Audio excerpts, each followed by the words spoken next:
I am back with a book review today, and I will be talking about Anna and the French Kiss, the beautiful, most awesome book I have ever read. It is so good, guys. You have to pick it up. It is about a girl named Anna, and she is a senior in school, and her dad ships her off to France for her last year of high school. And she obviously doesn't want to go because she has her friends in Atlanta where she lives, and she is really upset that she has to leave during her last year of high school. She won't be able to go to prom, she won't be able to be with the guy that she loves back in Atlanta.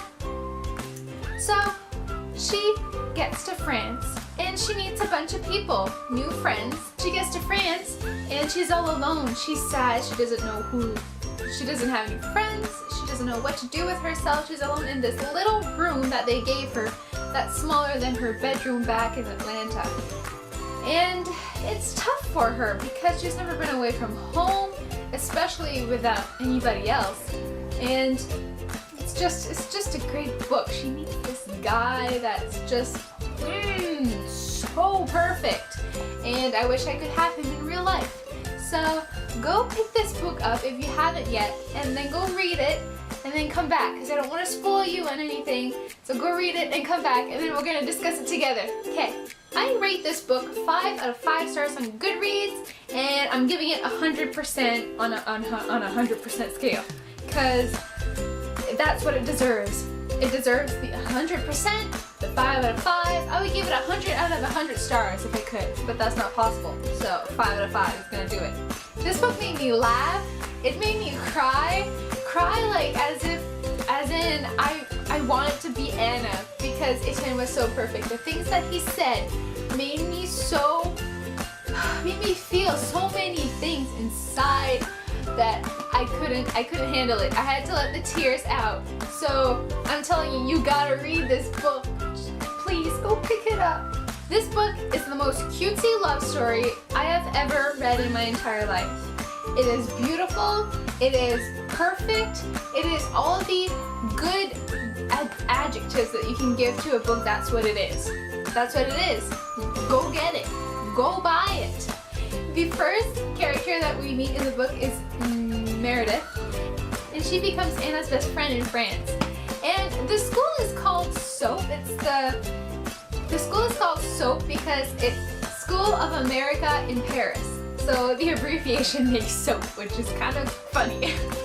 Anna meets Meredith when she's crying in her room. Meredith comes knocking on her door, and she's like, "It's okay to cry. The first night you're here, we've all done it." And Anna's just like embarrassed because she doesn't want to seem weak in front of everybody.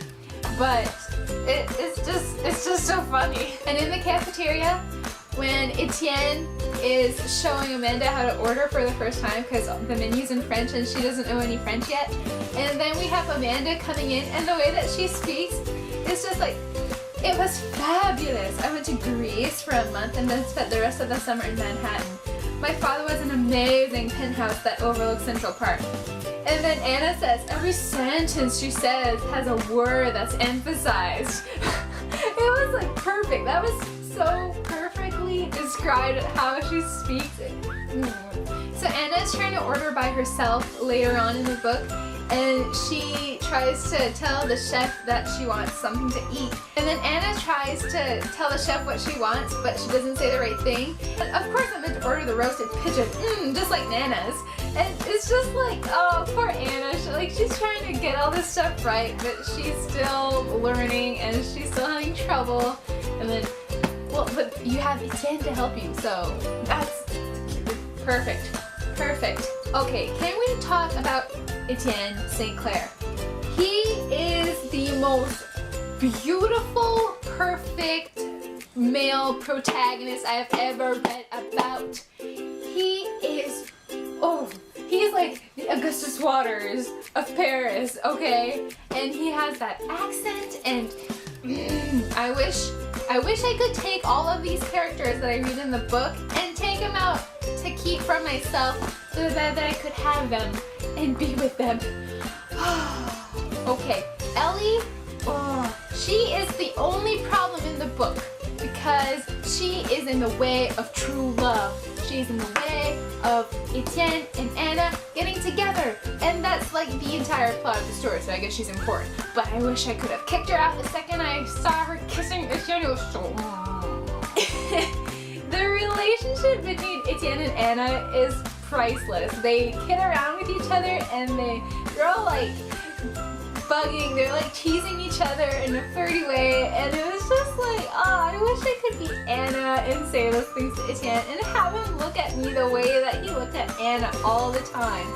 And finally, when Anna and Etienne tell each other that they love each other for the first time, I bawled my eyes out. I was like, finally, you finally told each other you loved each other, because I was waiting like the entire book to hear it, and I think it was just as enjoyable for me. There was a part in this book where I got really frustrated because Anna was getting herself into trouble for no reason at all. She was like making her friends hate her and making Etienne not hate her, but like be mad at her. And it was just a frustrating part. Like, Anna, get yourself together. Stop telling these people things that you don't mean, and go fix everything. Go apologize to Meredith, and go apologize to Etienne, and go apologize to just everybody. It was unnecessary to get these people to be mad at you. Okay, let's get serious here. What's her name? Bridget, which is the same name as me, but it's not written the same way. Bridget, Anna's best friend. Oh man, I could have like shot her, but I was happy that I could have shot her because she went behind Anna's back and went out, started dating Toph, which was like Anna's biggest crush in the world back in Atlanta. And it really frustrated me because why in the world would you just not tell Anna that you're going out with him? Just get it out of the way. But no, she has to get to Atlanta and then figure it out. But the good thing is that by Bridget going out with Toph, it got him out of the market so she could go for Etienne. And it was just so like, oh, finally there's a reason for her to go after him. Because she kept telling herself, I can't go out with him, he already has a girlfriend, and I like this guy back in Atlanta. But then she figures out that he's no longer available, and then Etienne is getting off the market because he's fighting with Ellie, and it just fell into place so beautifully. The ending! Let's talk about the ending of this book. It was good. I liked the ending, but I wish we could have had more. I know that most contemporary books have like a cutoff point, because it's only one book. Usually contemporary books are only one, not a series, and it's kind of cut short because we don't get to see what's gonna happen in the future with Anna and Etienne, and I wish we could see them being together in school, not like together in school, but like together in San Francisco, in California together, and going to school and seeing each other on the weekend and after school. It would have just been great, but I guess I'll have to deal with it because I don't think Stephanie Perkins is gonna write a sequel to this. But there are 2 more books in this mini-series, I guess I can call it. There's Lola and the Boy Next Door that's already out in stores, and I have to go get it because I need more Stephanie Perkins. I got into a depression mode once I finished this book. I went to take a nap and then it was fine. But I got into a mourning period, which I did not expect to do because this is supposed to be a book that gets you out of a mourning period, but it got me into one.